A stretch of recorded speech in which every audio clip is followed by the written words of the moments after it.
नाथाय जेब्ला माबा मोनसे गाज्रि बाथ्रा बुंगोन भाइरेल जागोन लोगो लोगो बिनि भिउफ्राबो लाख लाख हाजार हाजार रां थाङो। गोदोनि फरायसाफोरा मोजांमोन दानियादि लोरबां बेनि मायबा मोनसे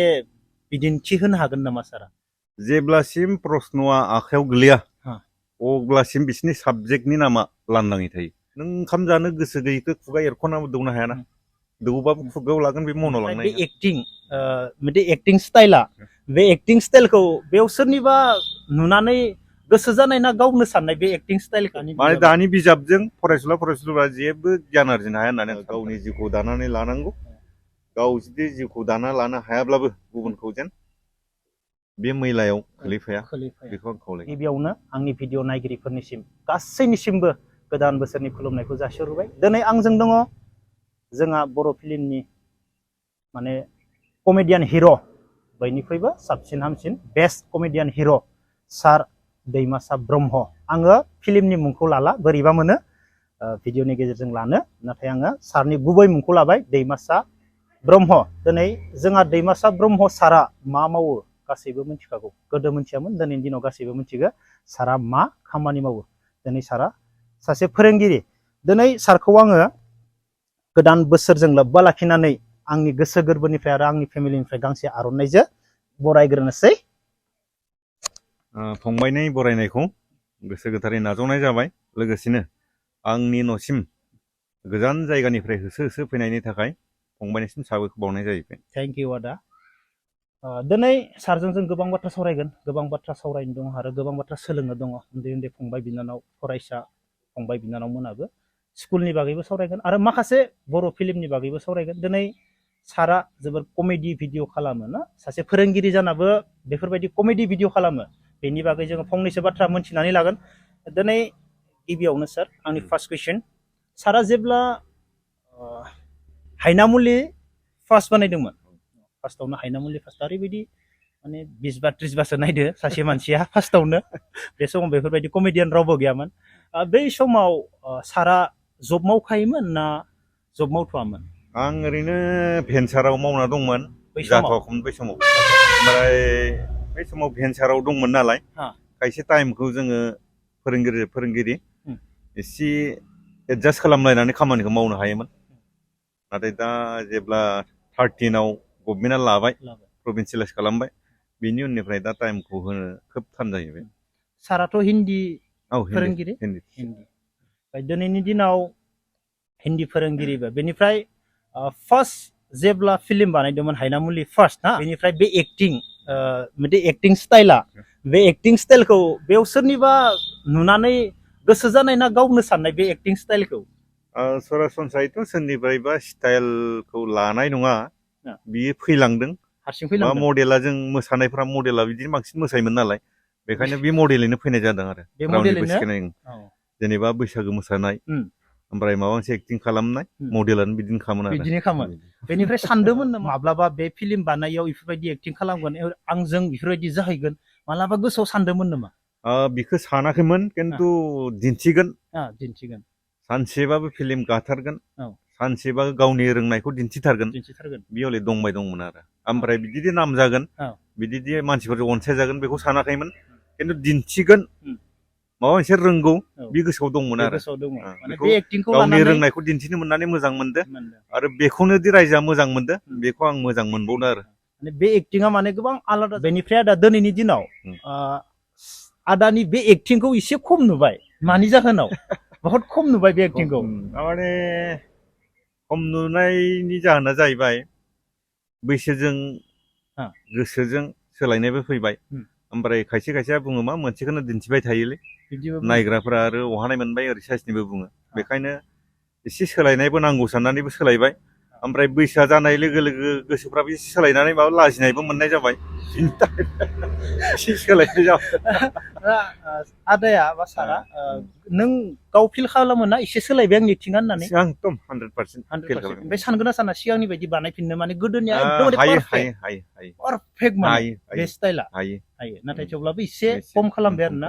आं सानो आरो ना बै गोदोनि एक्टिंखौ लाबोफिन। सिगांनिखौ लाबोनो हायो, बा डिमान्डआबो गोबाङानो बुंबाय थारमाने सोलायनांसिगौ मा मोनसेखौनो दिन्थिबाय थायोलै ओरैजाय बुंबाय बेफोरो गोसोआव हाबबाय आरो गोसोफ्राबो एसे बैसो जानायजों लोगोसे सोलायबाय बेनि थाखायनो एसे खम जालांदों आरो नङा गोदोनिया पारफेक्ट माने साबसिन मोनो माने दिनै माने आखाइफोरखौ खम खालामबाय बारलुनायखौ खम खालामबाय माने एसे माने कमेडिखौ खम नुलांबाय आरो मोनसे बाथ्राखौ नैखौबो बुंनो हायो एकदम रियेल बाथ्रा जेनेबा मानसिफोरा जोंखौ सानदोंमोन मानसिफोरा मोगथाङाव बिदिनो मार नामा ओमफ्राय जेब्ला बिदिनो मार नङा होननानै मिथिबाय नर्मेलाव नुबाय दाना नर्मेलाव नुनाय लोगो लोगो मानसिफोरा जोंनि एक्टिंखौ एसे बर मोनग्रा जाबाय माथो नर्मेलाव मोजाङानो मानसिफोरा स्टेन्डार्डखौ नुनानै ओंखायनो थारमाने बेखौ नुनानै बै एक्टिंखौ थारमाने नायनो एसे बर मोनग्रा जानायखौ आं हमदांनो हादों आरो खिन्थु जे समाव जोंखौ नुवाखैमोन जेबो सिनायामोन बिदिनोखा साननानै जोंनि सायाव जोबोद एक्साइटमेन्ट दंमोन आरो दिनै दा स्कुलावथ' गथ'फोरखौ फोरोङो मालाबा सारा रागा जोङो स्कुलाव रागा जोंबा गथ'फोर रागा जोंनायखौ मानियो गथ'फोरा सरासनस्रायै आंनि रागा जोंनायखौ बारा रागायै लाया गथ'फोरा लाया खिन्थु बिदि होननानै गाज्रिबो मोना सनमान होयो ओमफ्राय एक्टिं लाइननि जि भाब बे भाबखौ खुदियाफोराबो लाया फरायसाफोराबो लाया आरो आंनियावबो फैया टटेलि आलादा जाखाथारो दिनैनि गथ'फोर आरो गोदो नोंसोरनि दिननि सारमोननि गथ'फोर मा फाराग दङ फरायनायाव मा फाराग नुनो मोनो दानि फरायसाफ्रा गोबां सोलायबाय माने गोरलैखौ लुबैथारबाय आरो जेनेबा जेरै कर'नायाव जोङो ओरैनो एगजाम लिरालासिनो जेरै पास खालामदोंमोन बे मडेला फैथारबाय आरो बे फैनायनि जाहोना जाहैबाय जोंनि जि सिस्टेम जि स्कुलनि सिस्टेम बे सिस्टेमानो जोंनि फरायसुला गाज्रि खालामथारदों मानो होनबा जेब्लानिफ्राय प्राइमारियाव क्लास 5खौ लानानै थाङो बै समनिफ्रायनो जोंनि जि फरायनायनि क्वालिटि बेयो एकदम चेन्ज जाथारदों मानो होनबा जेरावहाय जोंनि फरायसालियाव प्राइमारि स्कुलाव सासे सानैल' फोरोंगिरि दं बिनि गेजेरावनो क्लास 5खौ जाबसिनना हरनाय लोगो लोगो बेसेबां जायो मोनबा क्लास आरो नार्सारि थायो माबा थायो दा बेयाव सानै फोरोंगिरिफ्रा मा मावनो मा खालामनो बेखायनो गोदोनियाफ्राथ' मालाय गंसे स्कुलाव जेसेबां मास्टार नांगौ मास्टार गैयाबानो साननै सानथामावनो एपइन्टमेन्ट होयोमोन नाथाय जों नैबे 20-25 बोसोरनियाव नुबाय जि रिटायार जाबाय बेयाव थाब मास्टार थिसना बेनिफ्राय गथ'फोरा बारा जादों फरायनाया गैला फोरोंनाया गैला माने इजिखौबो लुबैग्रा जाबाय आरोना गोदो जेरै बिजाबफोरा गोदोनि बिजाबफोरा साइन्टिफिकमोन गोदोनिया साइन्टिफिक दानिया कमप्लिट चेन्ज जाबाय खिन्थु जेबो साइन्टिफिक नङा माने दानि बिजाबजों फरायसुला जेबो गियान आरजिनो हाया होननानै आं सानथारो जेबो गैया कमप्लिट चेन्ज गोदोनि बिजाबफ्रा साइन्टिफिकमोन सासे खुदिया प्राइमारियाव फरायनायखौ रग' रग' रोंथारोमोन सासे फरायसाया साननाय बादिखौ रग' रग' रोङोमोन सानखान्थिफोरखौ मोजां रोङोमोन नाथाय दानि नैबे सिस्टेमजों मोजां जाया होननानै बुंनो हायो आरो जाखाथाराखैबो हायानो आरोना गोदोनि फरायनायफोर हायानो आरो दानि स्टुडेन्टआ बेसेबां पार्सेन्ट मोनब्लाबो माने सिस्टेमानो मोजां नंखाथारा सिस्टेमानो मोजां नङा बे जाबाय गभर्नमेन्टनि सिस्टेम बा गभर्नमेन्टआनो बानायनाय सार गोदोनि आरो दानि मा माने फारागथि दङ गोदोनि फरायसाफोरा मोजांमोन दानियादि लोरबां बेनि मायबा मोनसे बिदिन्थि होनो हागोन नामा सारा जाहोनखौथ' आं सिगाङाव बुंबोबाय दा जोङो साफ्रोमबो फरायसाखौथ' बुंनो हाया अब्लाबो 80% फरायसाफ्रानो बा फरायसुलिफ्रानो जेब्ला नों एगजाम हलाव थांगोन एगजाम हलाव थांबाथाय जों नुगोन मा मोनफ्रोमबो गावनि मुं रल नाम्बार क्लासखौ लिरनायनि उनाव जेब्लासिम प्रश्नआ आखायाव गोलैया अब्लासिम बिसोरनि साबजेक्टनि नामा लांदाङै थायो जेनेबा ससियेल साइन्स लांदाङै थागोन जेब्ला प्रश्नखौ मोनगोन अब्लासो बिसोरो साबजेक्टनि नामखौ लिरनो हागोन बेयावनो जों बुजियो दिनैनि दिनावबो बेफोरबायदि दंबायो अब्ला दिनैनि दिनावथ' मबाइल साफ्रोमबो नङा दङ आरोना बेनि गेजेरावबो 80%आ बेफोरबायदि साबजेक्टनि नामखौनो दासिमबो लिरनो हाबावा ओमफ्राय जेब्ला नोङो क्लासफोराव बिजाबखौ फरायनायनो होगोन दानि फरायसाफोरा स्पस्थ'यै मोजाङै फरायनो हाया गोदोनाथ' स्रां स्रां फरायनो हायोमोन बेयावनो जों बुजिनो हायो थारमाने दानि जिखिनि सोलोंथाइ गुदि फरायसालिनिफ्राय फैनाय बे गुदिनिफ्रायनो जाहा जेंनाया जाबोबाय दङ बै प्राइमारिनिफ्राय मोजाङै मोनबोआसै नालाय बिनि थाखायनो बे सर फरायनाय बा सानखान्थिनि जिखिनि आयदाफारि बेफोरखौ गियान मोनबोनाया एसे खम जाबाय। बेखायनो आं गले गले बुंबाय दङ गंसे गुदि फरायसालियाव साबा फोरोंगिरि थिसनथारनांगोन अब्लासो मोजां जागोन। बैफोरबायदि जाय गथ'फोरा बा ससियेल साइन्स लिरलायो मा एगजामपोल होनबाय आङो बैफोरबायदिनि न'खरफोरा बाय नोंसोरो सुलु लायो नामा माबायदि न'खरनि गथ'थार ना फरायनायाव गोसो होथारा ना फोरोंगिरिफोरनिनो गोरोन्थि दङ बेनि सायाव मायबा मोनसे जोङो न'खर हाबनानै नायबाय न'खर गोबां हाबो जों मोनफ्रोमबो बोसोरावनो मेट्रिक लिरनायफोरनाव हाबो जायफोरा एकदम जानो गैथारा बिसोरसो बांसिन रोङो दिनैनि दिनाव ओमफ्राय जायफोरा गेजेर खापनि फैसा थाखा दं आं दहाय बुंनाय बायदि रोंबा रोंथो होननानै हगारहरनाय बेफोरबायदि मानसि दङ। बेखायनो जों नुयोना बांसिन जानो गैयिफोरासो बांसिन फरायनो हायो। दिनैनि दिनाव गेजेर खापनिफोरा गेजेरनो थांबाय दं। माने दिनैथ' कम्पिउटार जुग माने कम्पिटिसन जुग होननानै मिथिखागौ गासैबो अब्ला बेयाव बिसोरनावथ' मबाइलफोरनिबो खुनु कमि गैखाया खोमा मबाइलफोरनि ओमफ्राय बिसोर दिनै फरायनाय लाइनाव मानो बिसोर दिनै साबजेक्टखौ दोनलायनो गोनां जाखो दिनैनि दिनाव आसरित बाथ्रा आरो बेनो गोसो होआ एक नम्बराव गोसो होआ से नम्बराव जायफोरा गोसो होयो बिसोरथ' हाखायो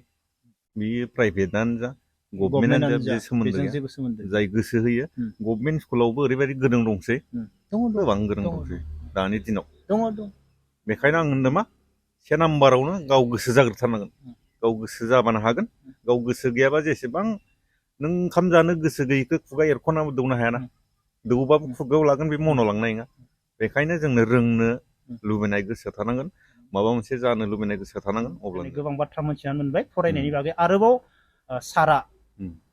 दिनै जितु गभर्नमेन्ट स्कुल आरो प्राइभेट स्कुल दिनै प्राइभेट स्कुला बांनायनिसै बांदो माने दाब जायगायावनो माने मोनसे जायगायावनो मोनथाम मोनब्रै मोनसे एरियायावनो मोनसे सक बायदियावनो बांनायनिसै बांगासिनो दङ प्राइभेट स्कुला बेनिफ्राय गभर्नमेन्ट स्कुलाव माने स्टुडेन्टफोरा खमनिफ्राय खमसिन जालांगासिनो दङ बेनि सायाव मा बुंनो सानो सारा? माने साफ्रोम बिमा बिफाफ्रानो सांग्रां जाबाय नालाय साफ्रोमबो बिमा बिफाफ्रानो गावनि फिसाखौ मोजां जाजानो लुबैयो आरो मोजां जाजानो लुबैबायब्ला नों प्राइमारियाव हरबाय ना मास्टारानो दं दा सासे सानै मास्टारजों नों मा फोरोंनो ओमफ्राय दा नोङो प्राइमारियाव जों नोंखौ गभर्नमेन्ट स्कुलाव जों नुयो मा होयो जानाय होयो गाननाय जोमनाय होयो इउनिफर्म होयो जन्था होयो राननानै होयो दा नों बे गाननाय जोमनायखौ लानो थांनो ना सोलोंथाइ लानो थांनो दा गभर्नमेन्ट स्कुलाव एसेबां गाननाय जोमनाय होयोबाबो जानाय लोंनाय होबाबो मानो थाङा सासे बन दाननानै जाग्रा सासे हाजिरा मावनानै जाग्रायाबो मालाय प्राइभेटाव होसै बिनि गुबै जानानै जाहैबाय गावनि फिसाखौ मोजां जाजानो लुबैयो बेनो आरो बेखायनो गोबां मानसिफोरानो बा जायफोरा थाखा दङ बिसोरनो बुजिबाय मा प्राइभेट स्कुल खुलिनांगौ प्राइभेट स्कुल खुलियोब्ला सानैसोआ मोजां गोसो लानानैनो फैदों सानैसो आरो खामायनो होननानै फैदों बिजनेसाव फैदों बेखौ नुनानै दा जानो गैयाफोरबाबो गावनि फिसाखौ मोजां जाथों होननानै प्राइभेट स्कुलाव हगारदों ओमफ्राय गभर्नमेन्ट स्कुलाव जाय बायदि हगारदों जायफोरा थाखा फैसा गैथारा माने ओमफ्राय जायफोरा थाखा थानानैबो खेरफिन फैसाखौ बाहायनो बायो ओमफ्राय गावनि गथ'आ मोजां जा गाज्रि जा स्कुलावल' थांथो बेफोरबायदि साननानैसो गभर्नमेन्ट स्कुलाव हरो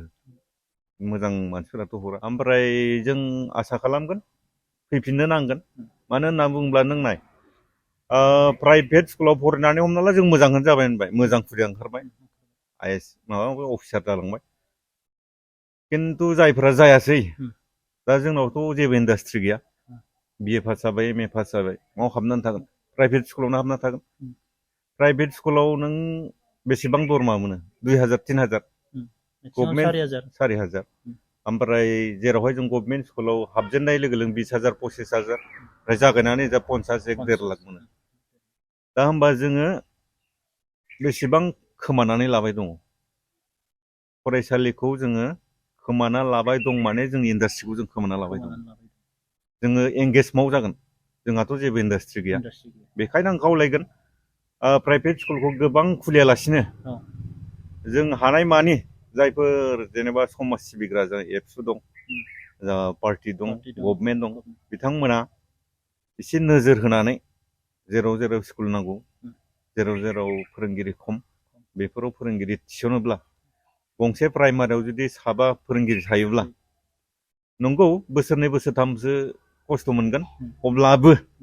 बेखौ जुदि खालामोब्ला गाबोननो गभर्नमेन्ट स्कुलफोराव होफिनगोन। दिनै गभर्नमेन्ट स्कुलाव जोङो गथ'फोरखौ गोरों खालामनाया नङा एकदम हायो इजि हायो मानो होनबा सिगांनिफोरा जेसेबां प्रफेसार दं जेसेबां मास्टार जाहैबाय जेसेबां इन्जिनियार जाबाय गासिबो बर'निफ्रायनो थांनाय गोजा मानो हाया जानो हायो माथ्र आं दहाय बुंबोनाय बायदि गंसे प्राइमारियाव 7 फोरोंगिरि नांथारगोन 7 फोरोंगिरि जुदि होयोब्ला जि नांगौ जों बेखौनो खालामनो हागोन। दा प्राइभेट स्कुलाव मानो मोजां जायो बिसोरनियाव साबजेक्ट वाइसआव टिचार दङ खिन्थु जोंनाव नों प्राइमारि गंसेयाव मोनबा क्लासखौ नों सासे सानै फोरोंगिरिजों मावनो बिनि उनावबो आरो मा हेड मास्टार थाबाय हेड मास्टारखौ अफिसियेल खामानियाव थिनखाबाय थाबाय गावनि खामानियाव ओमफ्राय सासे हेड मास्टारा नों फंबाया जुदि हेड मास्टार सासेखौ लोगो हमोबा सोंहै सामफ्रामबो मबाइलाव खामानि